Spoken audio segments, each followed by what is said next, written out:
moving on to what he wants you to understand from this film, there is this underlying subtext of specifically French guilt about the Algerian War, but he doesn't want this to be locally specific. He wants this to be universal, that everybody has a kind of historical guilt that is designed to be collective. So he doesn't want this to be specifically about events. The French colonization of Algeria has been, I'm going to use a slight understatement here, a topic of controversy in France. But it's often been marked by silence and suppression, which is how Haneke is characterizing the French relationship with its history. Algeria is the second largest country on the African continent, and it was under French rule from 1830 until July 1962. And you don't need me to trace the entire history, but we might date back to the French imposing a blockade on the port of Algiers, and this was during a dispute over a perceived slight to the French consul to Algeria in 1827. He'd been slapped with a fly swatter. I like that image. But this unfortunately precipitates a full-scale invasion of the country in 1830 on that pretext of being about disrespect.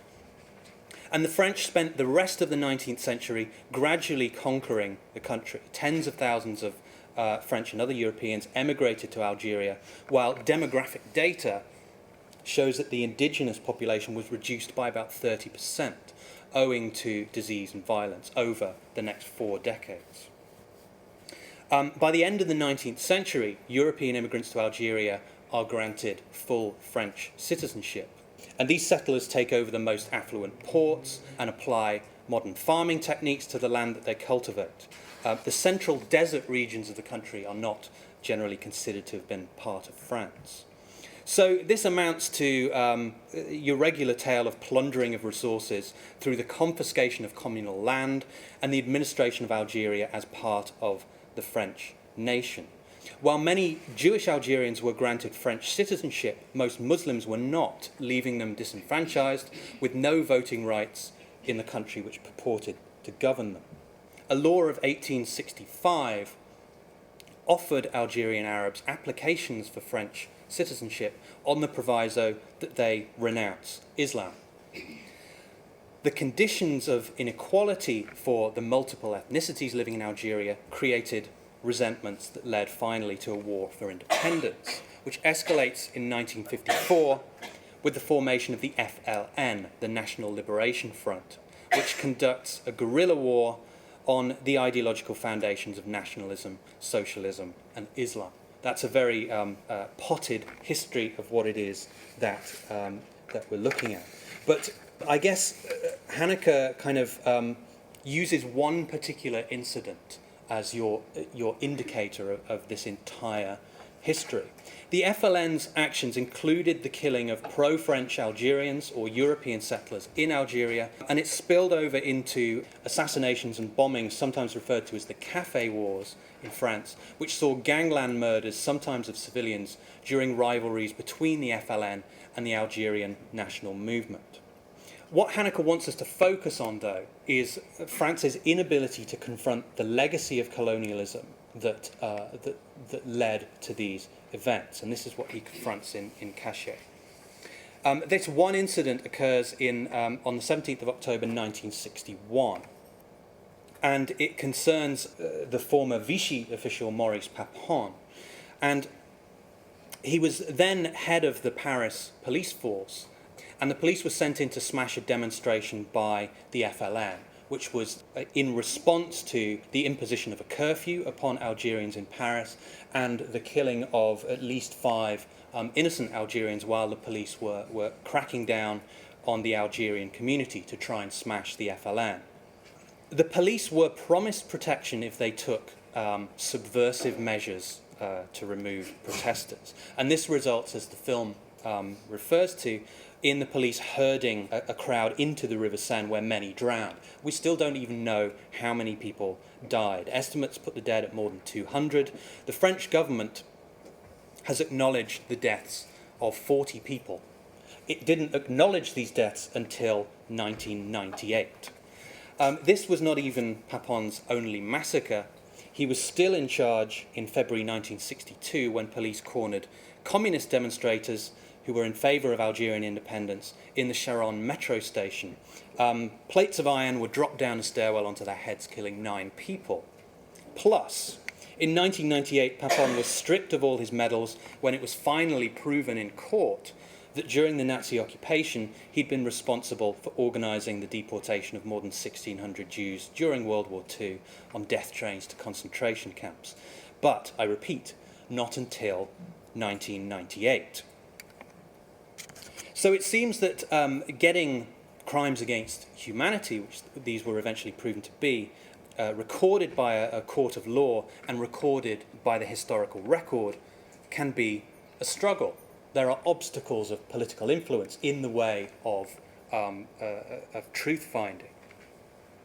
So this is what Haneke is alluding to, the concealment of the truth about events which should have been public knowledge, which the media should have given you direct access to and recorded the facts of. Now, to some, the FLN's violent methods might be seen to justify any necessary means of suppression, including the torture of dissidents and terrorist suspects, as was later widely reported in the French army. And history bears the marks of these ambiguities, these clashes of opposing perspectives. So Haneke doesn't want this issue to be easily settled for you. This is why he wants those ambiguities to be reflected in the form of the film and not to give you an easy way to answer his questions. It's, however, an interesting and revealing side note that months before the film's release, the French law on colonialism was passed, one article of which asked that school teachers and textbooks should, and I quote, acknowledge and recognise in particular the positive role of the French presence abroad, especially in North Africa. To say this caused some debate, again, would be an understatement. This was partially repealed a year later under accusations of historical revisionism, but not before it had seriously set back French-Algerian relations. We might also refer to the Evian Accords, which decreed that French servicemen could not be tried for crimes committed in wartime. So these are attempts to regulate, even re-edit and re-script the way that history might be recorded and remembered. And Haneke wants to show that art, whether visual or literary, can play a role in raising awareness or preventing the hiding of crimes such as those of Papon. But if he wanted to bring this hidden history to prominence, why didn't he go the route of historical reenactment? The same year he was making Cachet, Rachid Boukareb was making his war film Indigène, released outside France under the title Days of Glory. This told the story of 4 Algerian Arabs who enlist in the French army during World War II to fight the Nazi occupation of France. It follows many of the conventions, one might say cliches of the war movie genre, but deliberately replays them with French Algerians in the key roles, showing the prejudice they suffered even as they made that gesture to fight for the country they called their motherland. Look at the tagline on the US poster, the one on the right. So powerful, it changed the course of history. Well, the film's prominence forced the French administration to change the way it paid war pensions to foreign troops, to bring them in line with those paid to French soldiers. I might add that none of that money has actually ended up being paid, but they have made a commitment that someday they will pay it. So that's how they get the tagline, changed the course of history. Wouldn't you want your films to change the course of history, to have an active role in the world and actually influence directly the way people respond to and perceive historical events? Couldn't Haneke have done this? Reveal the injustice of the Papon incident directly through reenactment, showing respect for history by faithfully reconstructing its events in all these details. But crimes are not solved within the running time of a movie. They're not safely contained and settled, allowing you to go home thinking everything's okay. Haneke might be telling us that cinema is rarely deployed for the depiction of reality.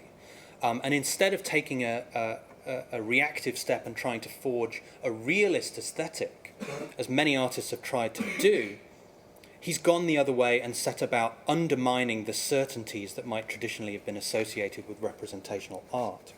And he does this often in his films, which are about invasion, about the safety of bourgeois existence being threatened by contact with difference. Now, he says he was inspired by a television documentary about the Papon massacre to incorporate it into his film, and says he didn't want this to be a film about specifically French problems. In every country, he says, there are dark corners, dark stains where questions of collective guilt become important. So he's taking a personal, private problem, the invasion of a single domestic space, and mapping it onto a more national conflict between memory and responsibility. So it's designed to raise awareness about the Papon incident, even though it's not really about it or a dramatisation of it. And because the crimes of that day have not been fully accounted for or acknowledged, the case in the film is also not closed, and its psychological after effects are still very powerful. So he's incorporating it into the narrative of an unsolved crime and inviting the viewer to inspect each shot in his film for clues, and demonstrating that visual clues don't necessarily solve things for us, but instead create more mysteries. They transfer suspicion and transfer surveillance and indeterminacy onto every one of the subjects. But I don't think he's making generalizations about the contingency of history. He's pointing in particular towards post-colonial guilt as being a bourgeois problem.